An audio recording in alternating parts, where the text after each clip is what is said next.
오늘은 어떤 분이 그러더라고요. 목사가 저 부활주일부터 저 노회까지 가서 노회에서 이제 마지막 설교를 해야 되잖아요. 그런데 좀 같은 값이면 공감할 수 있는 내용을 하려고 그 다 해놨어요. 그런데 잠자다가 이렇게 가만히 생각하니까 이건 바꿔야 되겠다 해가지고요. 그날 그 월요일 날 부활절 지난 그 월요일 날 새벽 12시에 제가 일어나가지고요. 그걸 다시 썼어요. 그 초점을 바꿔가지고 다시 썼고. 그래서 노예를 이틀을 연속을 했잖아요. 그러니까 실제 저한테 좀 무리가 되더라고요. 그런데다가 이번 행사까지 이렇게 진행하니까 쉬운 일은 아니었어요. 그걸 아는 어느 교우가 오후 예배 폐합시다. 그래 집에 가서 잡시다 그러더라고요. 그런데 그건 인간적으로는 참 저는 참 옳은 말씀이라 싶었어요. 오늘 오후 예배는 각자 집으로 가시는 걸로 하는 게 참 좋겠다 싶었어요. 그런데 신앙에는 또 규례가 있잖아요. 내가 몸이 고단하다고 해서 넘어가거나 그럴 수는 없잖아요. 그러니까 오늘 짧게 이렇게 언급을 하고 싶습니다. 호세아 예언자를 통해서 하나님께서 우리에게 주시는 말씀 그러잖아요. 말씀. 그런데 그걸 한자 말로는 말씀을 예언이라고 해요.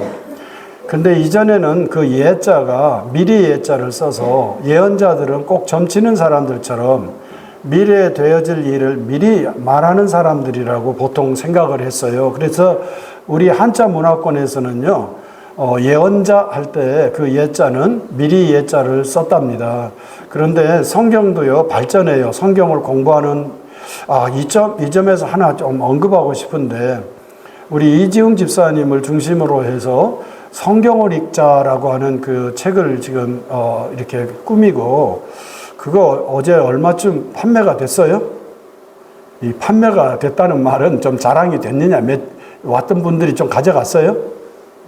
그거 교우 여러분, 혹시 없으면 아마 이제 청년 식구들을 대상으로 했기 때문에 아마 10부 정도 이상 하지는 않는 걸로 알고 있습니다. 그런데 혹시 시간이 이렇게 이제 관심이 있기를 바라고 떨어졌으면 청년부에다가 좀 호소를 드려서 나도 한 권 좀 달라 이렇게 좀 부탁해도 좋을 것 같습니다. 저도 처음에는 그냥 무심히 넘겼는데 두 번째 권을 읽어보고 이제 집사님이 계시던 교회 목사님이 중심이 돼서 그 안내서를 만들기는 했다고 합니다. 그러긴 한데 아주 잘 만들었어요. 아주 잘 만들었고요.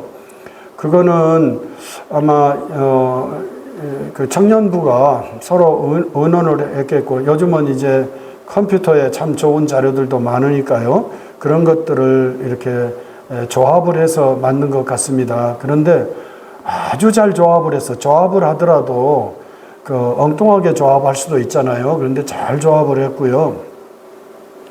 짧게 한다고 그랬는데요. 이 지점에서 같은 글이니까 우리 어제 현진숙 권사님 시 참 잘 하셨어요. 저는 좀 권사님 얼굴이 좀 빨개지라니까요. 빨리 빨개지라고 그러면. 빨개졌어요?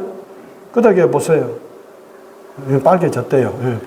근데 빨개질 일이 아니고요. 할 말은 해야 되겠는데, 그걸 이제 아마 우리 화보집에 냈다고 그래요. 저는 어제 일을 위해서 일부러 쓴 신 줄 알았는데, 물론 일부러 썼는데 화보집에 있다니까 한번 읽어보시기를 바라고, 그거를 다 암기해서 자기가 쓴 작품이라고 해서 글이라고 해서 다 암기할 수 있는 건 아니거든요. 암기하면서 담대하게 회중들 앞에서 저 같으면 주눅들 것 같은데 아주 담대하게 그걸 잔잔하게 암송해 주었어요. 참 잘하셨습니다.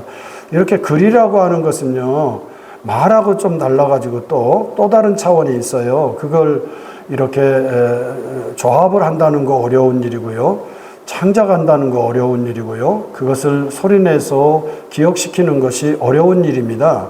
그런데 우리 청년부에서 어쨌든 성경과 관련해서 참 좋은 일을 했다 싶습니다. 이렇게 이제 참 좋은 일꾼들이 있어가지고 성경에 대한 상식이 이제 늘어나면서 이제는요, 미리 예자를 쓰지 않고요, 예언하면은요, 맡을 예자, 은행에 예금한다 그러잖아요. 그때 예자입니다. 은행에 예금한다에 예자를 써서 예언자라고 이렇게 요즘은 부릅니다. 그러니까 예언자라는 것은 미래에 되어질 일을 미리 하나님께서 알려주셔서 그것을 전하는 그런 측면도 전혀 없지는 않아요. 그런데 90% 이상은요, 당대를 살아가는 사람들에게 하나님의 뜻을 전해주는, 그래서 예언자라 하나님의 말씀을 맡아서 전해주는 자라, 이렇게 보통 이제 요즘은 이해하고 있거든요. 그러니까 호세아를 통해서 우리에게 하나님의 말씀이 전해지는 거예요. 그러면 말씀이 뭐냐? 그랬을 때 호세아서를 읽으면 세상에 이런 일이 있었답니다. 사랑하는 사람과 혼인하는 거 아닌가요?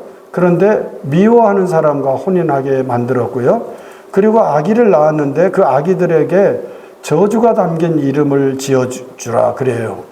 자기 자식에게 어떻게 저주가 담긴, 뜻을 담긴 이름을 지어줄 부모가 예나 지금이나 있겠습니까? 그런데 호세아는 이런 혹독한 일을 겪어야 했습니다. 이렇게 된 것은 이스라엘이 잘못 살아서 이스라엘을 하나님께서 심판하시겠다는 뜻이었습니다. 그런데 호세아 예언자에게 하나님께서 말씀을 주시되 심판만이 아니라 회복의 말씀을 주셨고, 오늘 저희가 그것을 읽은 것입니다. 하나님께서는 이 단락에 와서는 다시 이스라엘을 품으시겠다, 이렇게 말씀을 하십니다. 이게 예언입니다.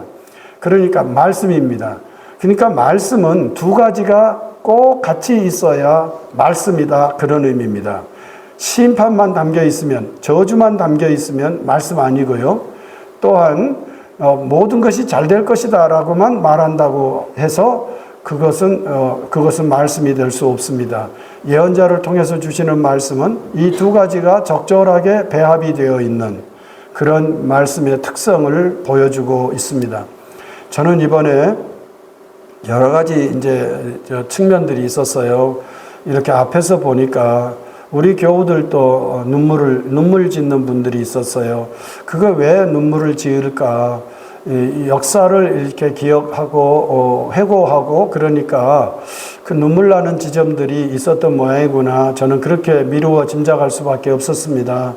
또 오신 분들 중에서도요, 눈물을 짓고요, 그렇게 정말 그렇게 눈물을 품고 돌아가는 분들이 있었습니다. 아마 교우 여러분께서는 동의하실지 모르지만 이점숙 집사님은 아마 눈물로 우리 교회를 방문했을 것이고, 눈물로 그 남편의 손을 끌고 아마 춘천을 떠났으리라고 저는 생각했습니다. 그는 이제 크게 눈물은 흘리지는 않았지만 그분의 그 가슴에는 아마 지금까지 흘린 눈물의 꽤 많은 분량으로 어제 그는 눈물을 경험하지 않았을까, 그렇게 좀 속으로 짐작을 해볼 정도였습니다. 이렇게 우리도 흘렸고 또 오신 분들도 여러 가지 의미로, 어떤 분은 후회하는 의미에서 흘렸을 것이고 감사하는 마음으로도 이제 흘렸을 것입니다. 그런데 그런 지점들이 상당히 그 의미가 있지 않겠습니까? 그런데 저는 이 일을 사실은 송수목 장로님과 위원들과 그리고 재직회 식구들이 이 일을 한 거예요. 저는 우리 위원들이 잘 아시다시피 그 회의에도 들어가 본 적이 거의 없고 자율적으로 이 일들을 추진했습니다. 다음 달에 있을 은퇴하신 목사님들을 초청하는 일은 정말 저로서는 천만 뜻밖의 일입니다. 왜냐하면 저는 그런 제안을 한 적이 없어요. 그냥 우리 교회에서 몇몇 목사님들과 함께 자유롭게 모시고 싶은 분, 전문가를 모셔서 같이 기독교 진리를 한번 탐구해 보는 것을 원했고, 그런 시간들을 교회에서 주셨습니다. 저는 그렇게 진행되는 줄 알았어요. 그랬는데 저 뒤에 붙인 그 목표 있잖아요. 10가지인가 제안한 그 내용에 보니까 은퇴 목사님들 뭐 위로에 비슷한 제목이 붙어 있어요. 그래서 깜짝 놀랐고, 사실 이 일은 아주 좋은, 어떻게 해서 이 제목이 나왔고 이렇게 할 수 있게 하셨는지는 모르겠어요. 근데 이제 반대하시면 안 됩니다. 왜냐하면 제목이 저렇게 붙어 있으니까 할 거예요. 그리고 우리 강원 노예 역사상 은퇴하신 목사님들을 제가 사실은 평상시에 해봤으면 좋겠다는 생각이 들었고, 언제 가벼운 차원으로 서울에 계시는 노인 목사님들을 모셔서 우리 교회 차로 이렇게 춘천 호반을 돌면서 점심 한 끼 대접했던 적은 있었습니다. 그런데 그건 아주 소박한 차원에서 됐는데요. 이렇게 교회가 노예를 상대로 해서 은퇴 목사님들이 이제는 한 10분 정도로 늘어났거든요. 시대가 바뀌어서. 그런데 이런 분들을 초청해가지고 우리 교회가 재정을 담당하면서 하는 건 아마 강원노예 역사상 최초입니다. 실제로.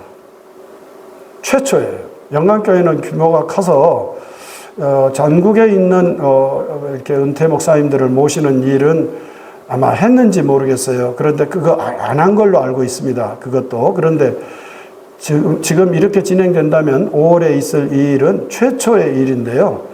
동의해 주시기를 빌고, 이거는 우리가 음식을 마련하는 게 아니라 아마 밖에서 이렇게 식사를 하게 될 것 같습니다. 우리 교우 여러분, 정말 감사하고 또 훌륭한 일이고요. 이것은 일회성으로 그치지 말고 한 5년이면 5년 텀으로 이렇게 반복해서 이 일을 감당하시는 그런 복된 경우가 되기를 빕니다. 왜냐하면 그때 저도 참여할 자격이 있기 때문에. 그건 웃자고 하는 말이고요. 그런데 이제 이렇게 준비된 일인데 저는 정말로 감동받은 장면 하나가 있습니다. 내 이야기는 말할 수가 없고요. 이렇게만 말하고 싶습니다. 초청하는 장면이었고요.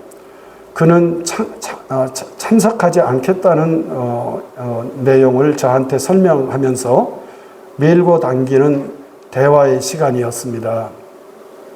저는 한편으로는 속상한 점이 없지 않았고, 또 동시에 사람의 마음이라고 하는 것 혹은 인간관계라고 하는 것은 그렇게 섣부르게 판단할 일은 아니다. 인간이 만물의 영장이라고 하는데 그 만물의 영장인 그 속사람을 헤아리는 것은 참 시간도 필요하고 섬세한 접근이 필요한 것이구나.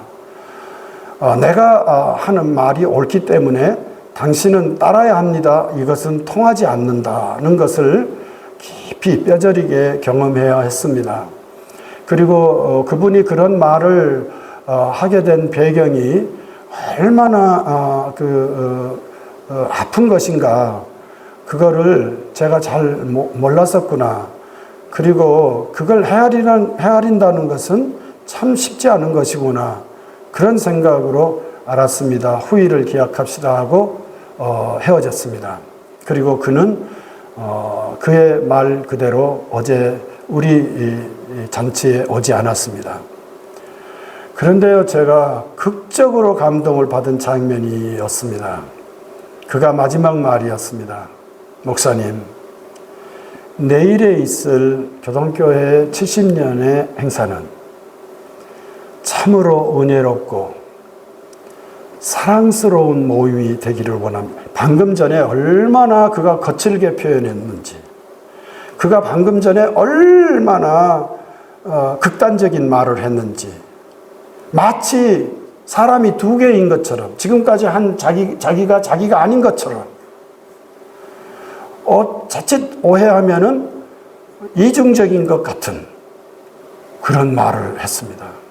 그래서 제가 정말 진짜 깜짝 놀라서 제가 그 사람에게 말했습니다. 그 말을 한 번 더 해 주십시오. 나는 당신으로부터, 그 의미는 그런 거였어요. 당신으로부터 이런 말을 들을 줄 몰랐는데 그 말을 다시 듣고 싶습니다. 그대로. 방금 한 말을 변경하지 말고 그대로 나한테 하십시오. 그러니까 제 진정성을 또 그가 느꼈는지 그 어린애 장난같이 느껴질 수 있잖아요. 그런데 그가 정색하며 목사님 다시 말합니다. 내일 교동교회 70년 행사는 그 사람은 은혜라는 말을 하는 사람이 아니에요. 입에 달고 있지 않는 사람이에요. 그런데 참으로 은혜롭고 참으로 사랑스러운 모임이 되기를 기도하겠습니다. 제가 울 뻔했어요.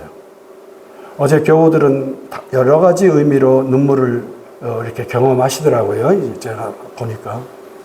근데 저로 말한다면 저는 그 순간 눈물이 나올 뻔했어요. 이야, 그 사람이 달라 보이더라고요. 방금 전까지 근 1시간 이상 밀고 당겼는데 전혀 진짜 그야말로 미동도 하지 않는 그런 마음 자세였는데 세상에나 그래서 저도 내일 행사를 앞두고 얼마나 지금 마음으로 분주하겠습니까? 실제 여러 가지 생각할 것이 있고 또 준비할 것들이 저도 있었는데요. 돈 아낀다고 저희 딸하고 그냥 그 순서지를 디자인을 했어요. 물론 제가 한 게 아니고 이제 제 딸이 디자인을 하고 그걸 인터넷으로 요즘은 그러니까 이 인쇄소들이 잘 안 된대요. 서울로 보내서 서울에서 인쇄해가지고 오는데 그게 어제 3시인가 4시쯤 도착을 했으니까 얼마나 긴장을 했는지 몰라요. 만약에 못 오면 돈 아낀다고 했던 일이 짐이 될 수 있잖아요. 그런데 3시, 4시에 이렇게 들어왔는데 그런 순간에 그분하고 1시간 이상을 씨름했으니 이게 되겠습니까? 그렇게 부담이 꽉 차 있고 그래서 신앙인인가 이런 생각까지 드는 그런 상황인데 세상에나 이런 반전이 있을까요? 목사님, 교동교회 70보를 진심으로 축하하고 근데 축하한다는 말 아니었고요. 아까 말이 정확했어요. 은혜롭고 사랑스러운 모임이 되기를 원합니다. 방금 전에 있었던 그 모든 서운한 감정이 싹 사라지는 거예요. 이래서 우리가 목사도 하는 거구나. 이래서 우리가 사랑하는 것이구나. 그렇게 깨달았습니다. 그는 진실로 그리스도인이었습니다. 우리 교동교회가 낳은 다른 의미의 저는 최고의 그리스도인이라고 저는 그 순간 생각했습니다. 교회 여러분, 사람이 마지막 말이 중요합니다. 두 가지 말을 우리는 동시에 이렇게 저렇게 할 수 있습니다. 호세아는 저 마지막 순간에 극적인 회복의 말씀을 선포함으로써 자기에게 주신 하나님의 말씀을 온전히 증거하였습니다. 이제 우리 교우 여러분은 부활을 살게 되는데요. 그걸 뭘로 사는가 하면 주로 말로 살아요. 말하는 것으로. 그래서 한번 돌아보시기 바랍니다. 내 입에서 거친 말이 끊임없이 나온다면 나는 아직 부활의 사람이 아니라고 판단하시면 정확할 것입니다. 그리고 내 입에서 나오는 말이 되겠지. 항상 그런 식으로 그냥 좋다만 하고 있다면 나는 아직 말씀의 사람이, 부활의 사람이 아니라고 생각하십시오. 예수님은 뭐라고 그랬어요? 예 할 때는 뭐라고요? 예 하고 아니요 할 때는 어떻게 하라고요? 두 가지를 다 하라는 거예요. 예도 하고 아니요도 하는데 그런데 마지막 말은 예 하십시오. 이걸 두 글자로 교회에서 하는 말이 있어요. 예를 두 글자로 아멘.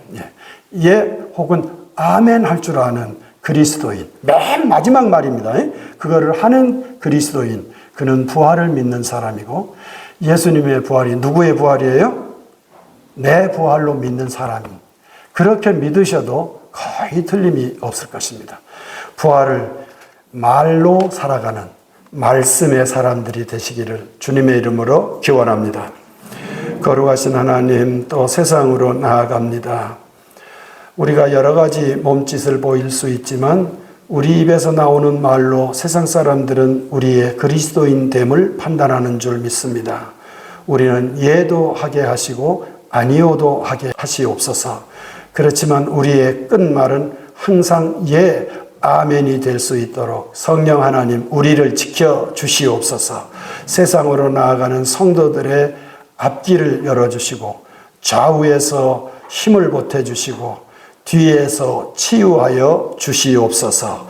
이를 믿사옵고 우리 주 예수 그리스도의 이름으로 기도하오며 성부, 성자, 성령 삼위일체 하나님의 크신 사랑이 찬미하며 아멘하며 세상으로 나아가는 귀한 예배자들 위해 함께 하옵시기를 간절히 축원합니다. 아멘.